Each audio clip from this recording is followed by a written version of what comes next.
കുഞ്ഞു പിള്ളേരിൽ hearing loss ഭയങ്കരമായിട്ട് ഇപ്പോൾ പ്രോമിനൻ്റ് ആയിട്ട് കണ്ടുവരുന്നുണ്ട്. പക്ഷെ പലപ്പോഴും മാതാപിതാക്കൾ ഇത് മിസ്സാക്കാറുണ്ട്. അവർ may be we don't know a number of reasons എന്തുകൊണ്ടാണെന്നുള്ളത്.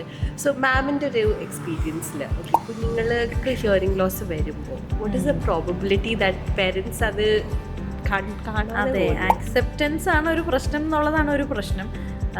Basically നമ്മുടെ ഇന്ത്യൻ ഗവൺമെൻറ് പല സ്റ്റേജസിൽ ഹിയറിംഗ് അസസ് ചെയ്യാനായിട്ടുള്ള ഫെസിലിറ്റീസ് കൊടുത്തിട്ടുണ്ട്. നമ്മൾ കേരളത്തിലാണെങ്കിൽ ജനിച്ച് വീണ കുട്ടിക്ക് ഫസ്റ്റ് മന്തിനുള്ളിൽ ഡെഫിനറ്റായിട്ടും ഹിയറിംഗ് ടെസ്റ്റ് ചെയ്തിട്ടുണ്ടോ.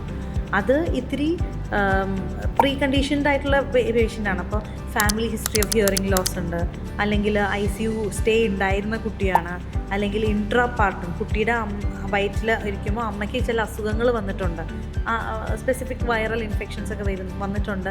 അങ്ങനെയുള്ള കുട്ടികൾക്കൊക്കെ ഹിയറിംഗ് ലോസ് വരാനുള്ള ടെൻഡൻസി ഉണ്ട്. അവരെയൊക്കെ നേരത്തെ സ്ക്രീൻ ചെയ്യും. So that we have certain times. അപ്പോൾ ഓരോ സിവിൽ കോഡെയാണ് പോകുന്നത്.